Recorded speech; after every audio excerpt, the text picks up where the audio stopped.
Hello and welcome back दोस्तों। मेरा नाम इरफानुल्लाह है। कैसे हैं आप सब लोग? उम्मीद करता हूँ आप सब लोग खैरियत से होंगे। तो आज की पाइथन की इस वीडियो में हम इनहेरिटेंस के बारे में बात करेंगे। इनहेरिटेंस क्या है? अभी तक हमने पाइथन में ऊप्स के कॉन्सेप्ट्स के बारे में देख चुके हैं, जिसमें एक कॉन्सेप्ट हमारे पास इनहेरिटेंस है। इनहेरिटेंस क्या है? हम रियल वर्ल्ड सिनेरियो को देखते हैं, जैसे हमारे पास पेरेंट और चाइल्ड का रिलेशनशिप होता है।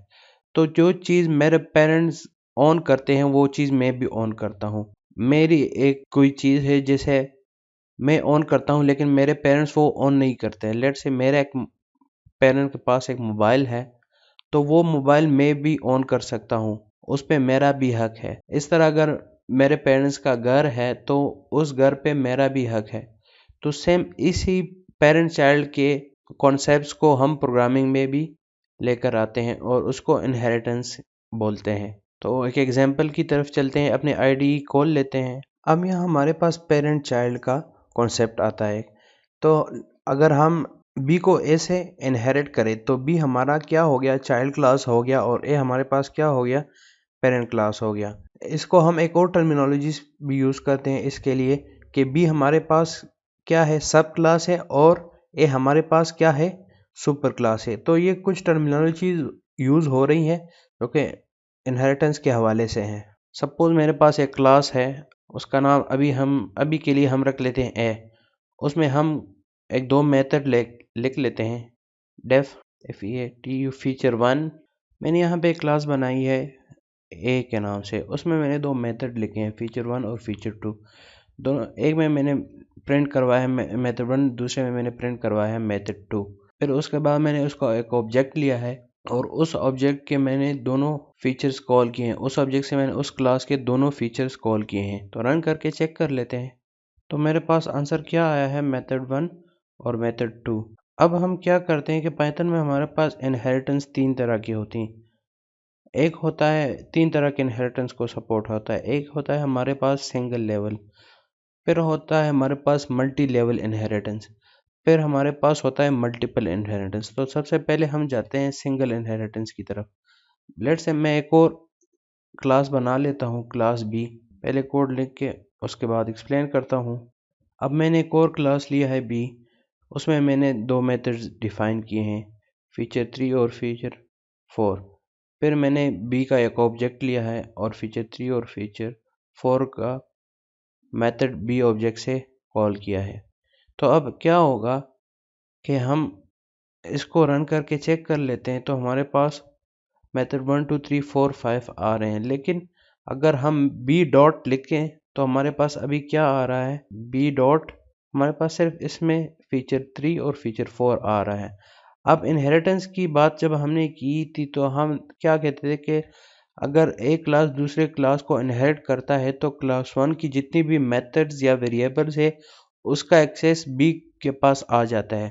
तो इनहेरिट करने के लिए हमें क्या लिखना पड़ता है? सिंपल ब्रेसेस के अंदर हमने उस क्लास का नेम देना होता है। और फिर यहाँ पे अब अगर हम चेक करें अपने पास बी डॉट, तो हमारे पास क्या आए हैं?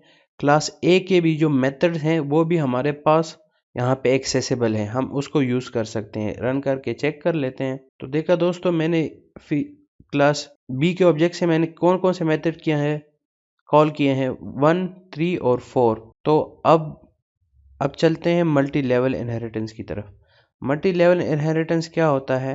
यहाँ पे हम एग्जांपल के लिए एक और क्लास ले लेते हैं, क्लास सी। उसमें भी एक मेथड डाल लेते हैं, उसका नाम सिंपल रख लेते हैं मेथड 5, और उसका एक उसी क्लास का एक ऑब्जेक्ट बना लेते हैं, सी इज इक्वल टू सी और फिर सी डॉट फीचर 5। अब इसको रन करके चेक कर लेते हैं। तो हमारे पास सी ऑब्जेक्ट में क्या है? सिर्फ एक मेथड है जो कि प्रिंट, जिसमें हमारे पास क्या है? मेथड 5 लिखा आ रहा है। मैं क्या करता हूँ कि मल्टी लेवल इनहेरिटेंस के लिए मैं इस सी को बी से इनहेरिट करता हूँ, और बी ऑलरेडी ए से इनहेरिट हुआ है। तो सबसे पहले बी ए से इनहेरिट हुआ है और सी बी से, तो मल्टीपल लेवल इनहेरिटेंस हमारे पास आ जाती है। अब मैं अगर यहाँ पे सी डॉट लिखूँ तो मेरे पास उसमें क्लास ए के भी मेथड्स आएंगे और क्लास बी के भी आएंगे। चेक कर लेते हैं सी डॉट। तो देखिए दोस्तों, फीचर 1 मेरे पास क्लास ए में है, फीचर 2 मेरे पास क्लास ए में है, फीचर 3 मेरे पास क्लास बी में है, फीचर 4 मेरे पास क्लास बी में है। तो ये हो गया हमारा मल्टी लेवल इनहेरिटेंस। नेक्स्ट चलते हैं मल्टीपल इनहेरिटेंस की तरफ।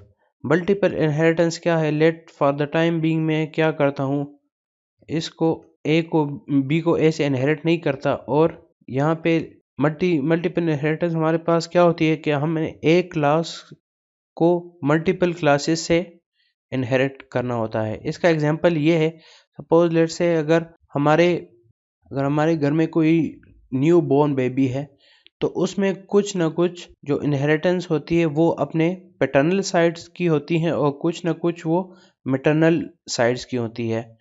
तो वो दोनों दो अलग रूट्स हैं, एक मैटरनल अलग है और पैटर्नल अलग है। यहाँ पे भी कुछ इस तरह सीन बन रहा है मल्टी लेवल इनहेरिटेंस के, कि हमने दो अलग क्लासेस से को एक क्लास को दो अलग क्लासेस से इनहेरिट करना होता है। जैसे अब यहाँ पे हम इसको क्या करते हैं, सी क्लास को बी और ए से इनहेरिट करते हैं, तो हमारे पास सी क्लास में क्या आएगा, बी और ए की दोनों प्रॉपर्टी आ जाएंगी। तो हम ऐसा करने से हमें क्या अचीव होगा, मल्टी लेवल इनहेरिटेंस। चेक करके करते हैं सी डॉट फीचर 1 2 3 4 5, तो हमारे पास क्या आ गई है, मल्टी लेवल इनहेरिटेंस भी अकम्प्लिश हो गई है। रन करके चेक भी कर लेते हैं। तो दोस्तों, ये थी मेरे पास इनहेरिटेंस के बारे में वीडियो। आपको ये वीडियो कैसी लगी कमेंट सेक्शन में बता दीजिएगा। वीडियो को लाइक और चैनल को सब्सक्राइब कीजिएगा। Till then next video, take care, bye bye.